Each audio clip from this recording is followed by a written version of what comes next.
Lives of the Unconscious, a podcast on psychoanalysis and psychotherapy. Episode 16, Denial, Splitting, Projection. The early defense mechanisms. Basically, many of the things that happen in our lives demand a lot of us. Our loved ones, and we too, will all die one day. We develop diseases, get old, are exposed to all kinds of dangers, no matter how much we try to protect ourselves against them. Even everyday life asks a lot of us. We have to do things we don't want to do. We want things we won't get. We worry about things we can't control, or we get angry at someone without being able to stand up for ourselves. Certainly, there are also many beautiful things in our lives, but for these ugly things, our psyche has some tools at hand that we would like to consider in this and the following episode, so-called defense mechanisms.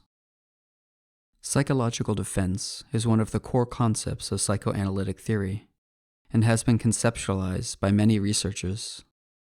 Concepts such as denial, repression, projection, or sublimation have made their way into everyday language. Psychoanalysts have come up with different classifications for defense mechanisms, whereby, as an initial orientation, the distinction between the so-called early and the so-called mature defense mechanisms is helpful. In today's episode, we would like to devote ourselves to the early defense mechanisms. They are called this because they intervene in our psychic life in a rather archaic way and originate in an early period of our mental development. As we will soon hear, they are sometimes quite obvious when observing children, as Anna Freud, Sigmund Freud's daughter, did in her famous book, The Ego and the Mechanisms of Defense, a classic of psychoanalytic literature. But early defense mechanisms remain meaningful for a lifetime. They are usually based on a so-called process of psychic splitting, whereas more mature defense mechanisms are based on repression. In what follows, we will hear about how this can be understood. Life would probably be very unpleasant, or at least very different, if we were aware at every moment of our impermanence. The fact of death, the uniqueness and transience of every single minute of our life, is something we block out of ordinary everyday life. Modern civilization has made it possible to push these things far to the edge of our consciousness. Death, unlike in earlier times, is not a reality we face every day, and yet it remains a reality nonetheless. Life is still finite. Everything we are and do is fleeting. Usually, however, we only become aware of this in certain situations. For example, on our birthday or on New Year's Eve. This is probably more of a process of repression. It is a reality that we have in principle acknowledged, but that we push out of our field of vision, preferring instead to deal with other things. And we, at most, acknowledge it as an abstract fact of life that has minimal emotional significance. That is, until it draws near.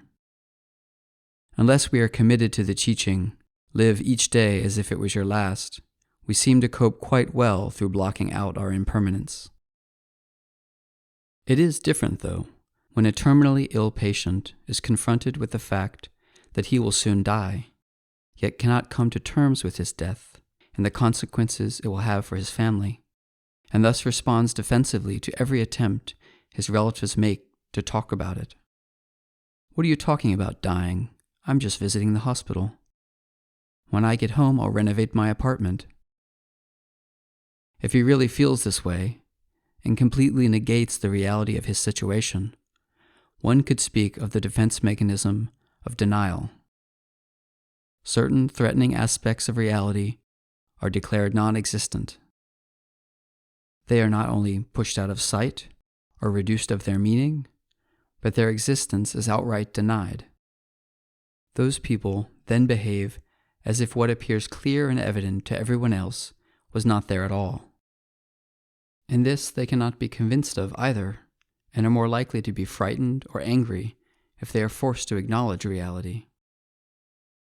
This example also shows that psychic defense also has a protective function, like protecting the sick person from the terrible fear of death. It concerns an attempt to make something psychologically bearable that cannot be endured. In other words, an attempt at psychic survival in the face of a deadly threat. Most of the time, this form of defense is fragile and split. It is something they know and don't know at the same time. Especially in the face of a threatening reality, does defense become invariably precarious. As the psychoanalyst Kurt Eisler has developed in his writing on the dying patient, hospice nurses and relatives must respect the protective function of the defense. They must not break through violently, while at the same time, they must leave space for a confrontation with reality. However, this probably does not only apply to the urgent encounter with death. On a fundamental level, mental processes are indeed always a struggle with reality, moving along the fine line between what can be acknowledged and accepted.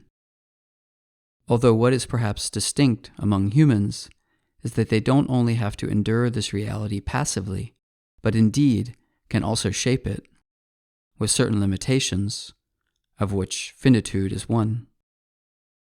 For a start, defense is, as a concept, not necessarily negative.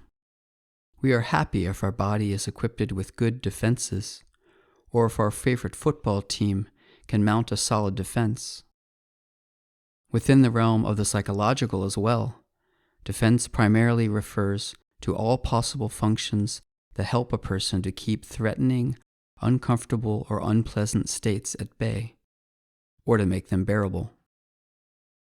Without defense, we would not be able to cope with life. Or to put it in psychoanalytic terms, defense unburdens the ego.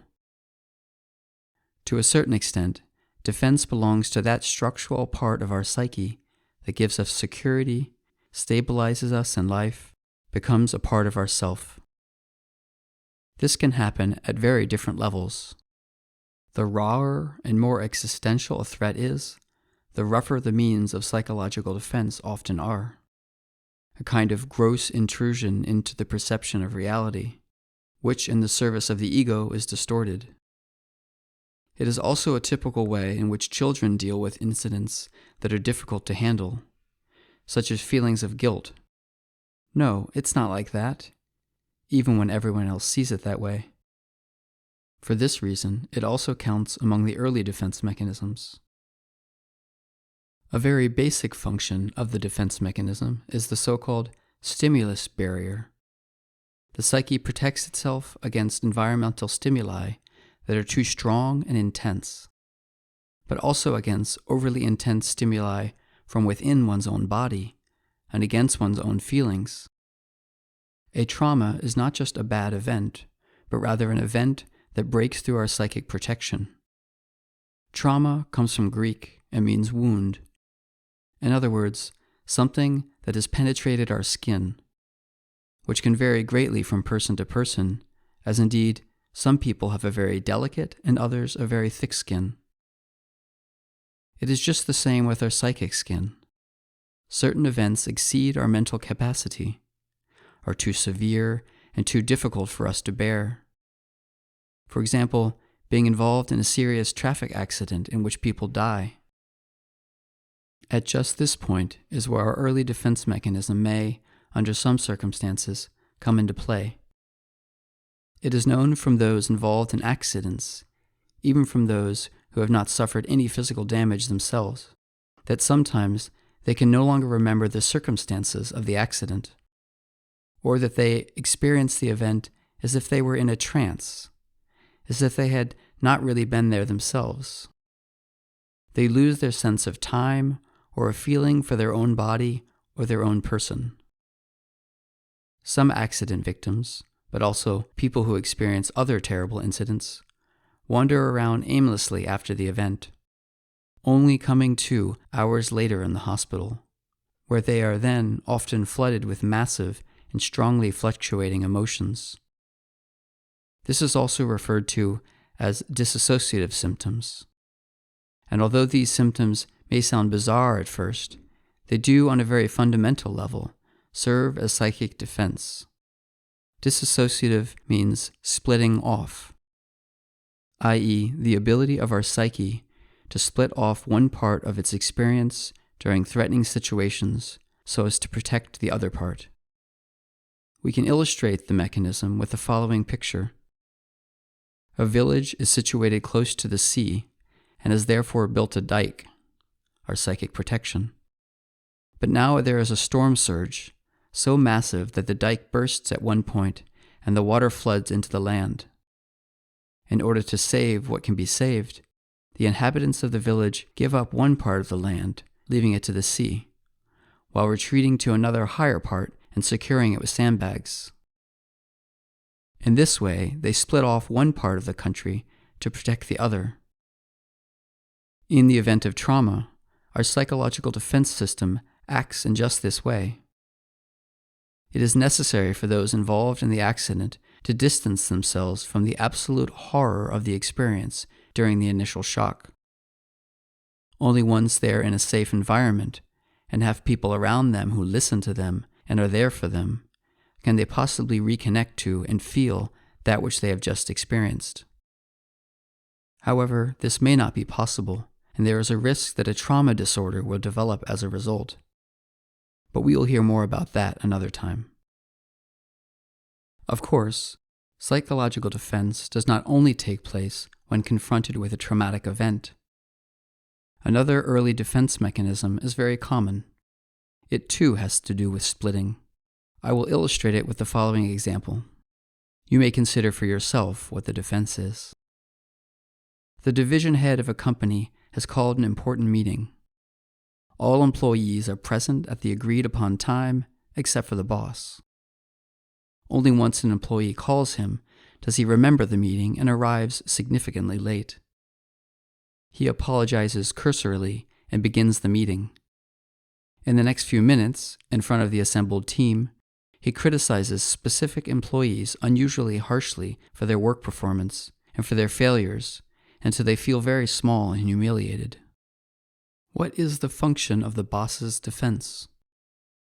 Maybe someone considers the fact that the boss had forgotten the meeting, so he perhaps didn't even want to go to the meeting.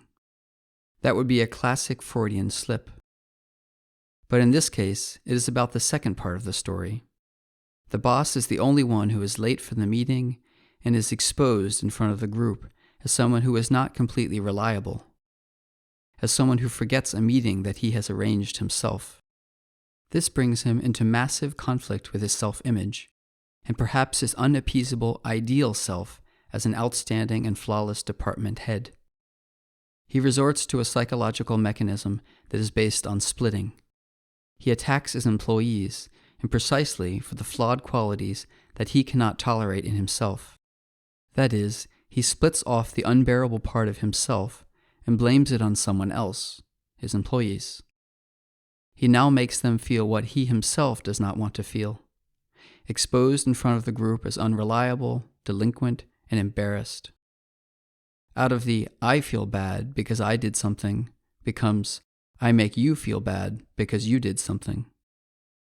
That which is bad is only outside with the other, where it can be fought with furious rage. The good remains inside with the self, a premature way to establish mental order and deal with difficult affects. In psychoanalysis, this mechanism is called projection, i.e., the relocation of unpleasant parts of the self onto other people. So much has been researched and written about projection and psychoanalysis that at least one episode should be devoted to it. It is in the school of Melanie Klein in particular, the so-called Kleinians, that projection plays a central role in understanding psychic processes. Even certain political or social phenomena can be described well using the defense mechanism of projection. Anti-Semitism, for example, is largely based on projections, albeit a very complex phenomena brewed from many psychological and social ingredients. the anti-Semite relocates their own bad traits and desires, greed for money, lecherousness, aggressiveness, vindictiveness, desire for murder, onto the Jews. They now represent the evil that the anti-Semite has cast out of himself, in which now in others can be fought against. Freud called projection to be in pursuit and to persecute one's own desires in others, and persecute can be taken quite literally here. Naturally, this form of projection has still other psychological advantages, such as being able to blame others for your own failure. The anti-Semite says, roughly, "It is not I who has failed and who is at fault if I do not find a job, occupy only a low rank, obey the boss, and must suffer humiliation. It is the Jews who meet to conspire, who dominate the world economy." Behind the anti-Semite's hatred of the Jews, there is usually an unstable self-worth and an existential self-hatred, which is thrust onto others but actually remains latently present. In fact, the Führer of the Third Reich in Nazi Germany ended in a kind of proliferation of self-destruction. To a considerable degree, defense mechanisms can also accompany mental illness. It doesn't have to be as vicious as with the anti-Semite, which may be more of a form of destructive narcissism. On the contrary, in the case of mental illness, it is usually such that the person who suffers most is the patient themselves. For example, the defense mechanism of projection is an essential component of borderline disorders. Characteristic of borderline disorders is that their relationship to others is very much liable to splitting. Those suffering from a borderline disorder have a tendency to completely idealize those close to them, to attribute to them all that is good, redeeming, and helpful. Or, on the contrary, to completely denigrate other people, to perceive them as exclusively evil, bad, unreliable, etc. Sometimes the idealization and debasement of one and the same person can alternate in rapid succession. But often enough, the defense also breaks down, and all that is bad recoils back into one's own ego, which is then perceived exclusively as evil, which one hates and wants to destroy. To understand borderline disorders, it is important to understand the mechanism of so-called projective identification, which Melanie Klein and her successors have worked out, but we will have to hear more about that in another episode. There are, by the way, also good-natured forms of projection, as when parents can delight in their children's life journey and success, can see a part of their own wishes fulfilled in their children, being young themselves once again, falling in love, pursuing a certain career. This form of projection can strengthen and stabilize the child in the process of developing their identity, as long as this does not go too far, and the fulfillment of parental wishes becomes a life mission for the child. And finally, another point that is important for understanding defense mechanisms. In psychology, when it comes to dealing with an illness, one speaks of coping.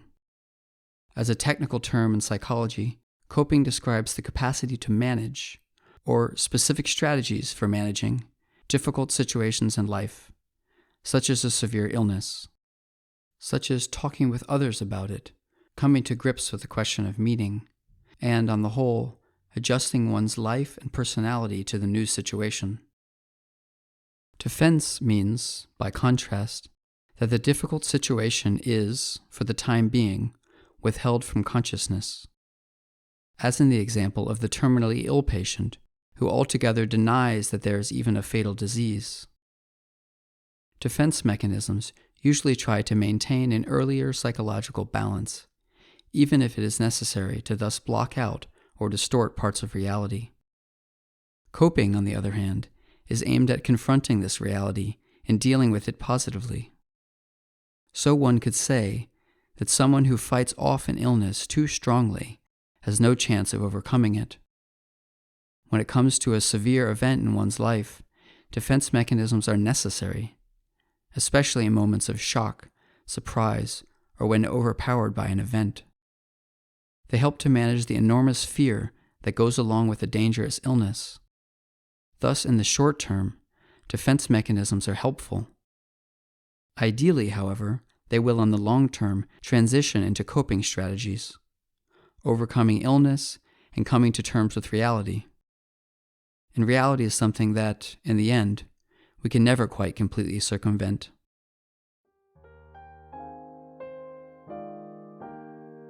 This podcast is written and produced by Cecile Lutz and Jakob Müller. Translated and read by Solomon Lawrence.